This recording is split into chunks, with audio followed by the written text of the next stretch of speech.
కింద ఉన్న ఆ అలిపిరికి ఆ పేరు ఎలా వచ్చిందో చాలా మందికి తెలియదు. అసలు అలిపిరి అనే పేరు ఒక విచిత్రమైన పేరులా ఉంది కదా. మన తెలుగుతో పాటు తమిళం, కన్నడ, మలయాళంలో ఇలా ఏ భాషలోనూ ఈ అలిపిరి అనే పదం లేదు. అయితే అలిపిరి అనే పదం ఎలా పుట్టింది, దీని వెనుక చరిత్ర ఏమిటి అనే విషయం మన చరిత్రని నిశ్చితంగా గమనించినట్లయితే ఆశ్చర్యకరమైన యథార్థ సంఘటనల గురించి మనం తెలుసుకోవచ్చు. పూర్వం 500 సంవత్సరాల క్రితం తిరుపతి నగరం ఇప్పటిలా లేదు. ఇప్పుడు అలిపిరి అని పిలుస్తున్న ప్రాంతానికి అలిపిరి అన్న పేరు కూడా లేదు.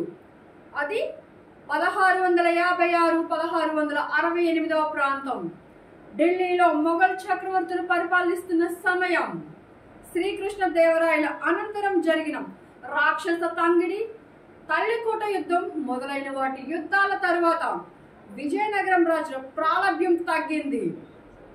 అప్పుడు నిజాం నవాబు రాయలసీమ ప్రాంతాన్ని ఆక్రమించాడు. ఆ సమయంలో హిందువులను, హిందూ సానుభూతి పరులను, సాధు సంపదలను చాలా దారుణంగా హింసించారు.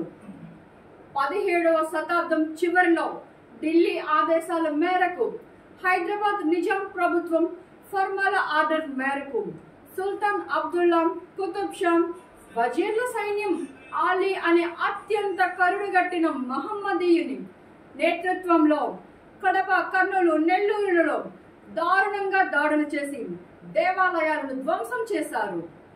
ఆ తరువాత ఆలీ సైన్యం తిరిగి తిరుపతికి చేరుకుంది. అప్పుడు తిరుపతి చిన్న గ్రామం.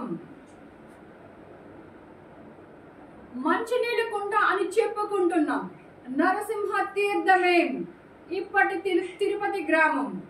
ఇక్కడ ఒక నరసింహస్వామి మందిరం కూడా ఉంది. దానిని ప్రజలు నిత్యం దీప ధూప నైవేద్యాలను సమర్పిస్తూనే ఉంటారు.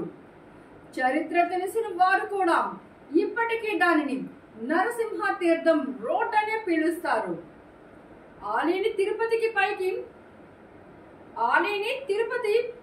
పైకి దండయాత్రకు పంపించడానికి మూల కారణాలు 2.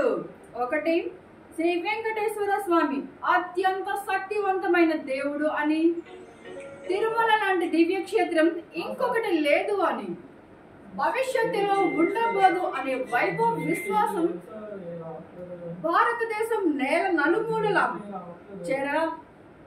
నాలుగు చెదలా ఉండడం వలన ఈ దేవాలయంపై దాడి చేసి స్వామివారి స్వరూపాన్ని పెకిలించి కొండపై నుంచి తొలగించేస్తే హిందూ దేవుడు బలహీనుడు అవుతాడని, తద్వారా హిందువులందరూ అల్లాయే గొప్ప దేవుడు అని భావించి ఇస్లాం మతాన్ని విధి లేక స్వీకరిస్తారు అని వారి పిచ్చి ఆలోచన. 2వది, శ్రీకృష్ణ దేవరాయుడు భక్తితో స్వామివారికి సమర్పించుకున్న విలువ కట్టలేనన్ని వజ్రాలు, వైడూర్యాలు, కనక పుష్య రాగాలు, కెంపులు, అపారమైన బంగారం దోచుకెళ్లి వాళ్ళు ఖజానా నింపుకుందామని.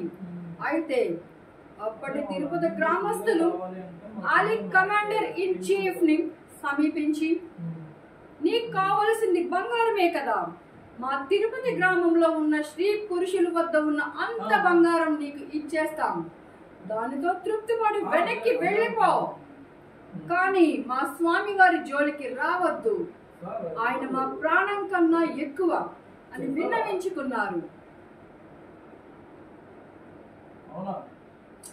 దానికి ఆలీ అంగీకరించినట్లు నటించి వాళ్ళు స్వచ్ఛందంగా ఇచ్చిన బంగారు ఆభరణాలు తీసుకువెళ్ళి చెప్పింది బాగానే ఉంది, కానీ ఈ దేవాలయాన్ని దోచుకుని ధ్వంసం చెయ్యకపోతే నిజాం నవాబు ఢిల్లీ సుల్తాన్ను నా తల తీసేస్తారు, కాబట్టి తప్పదు అని తన అపార బలగాలతో ముందుకు కదిలాడు. సరిగ్గా ఇప్పుడు అలిపిరి అని పిలువబడుతున్న ప్రాంతాన్ని చేరుకోగానే శ్రీ ఆది వరాహ స్వామి అవతారమైన శ్రీవారు వరాహ రూపంలో వచ్చి నిలువరించారు. ఇంకోటి పెట్టి దీపక్ ఇంకోటి పెట్టి దీని కింద ఇంకోటి ఉంది కదా. సరే సరిపోదులే, చూద్దాం, పంపించేస్తుంది.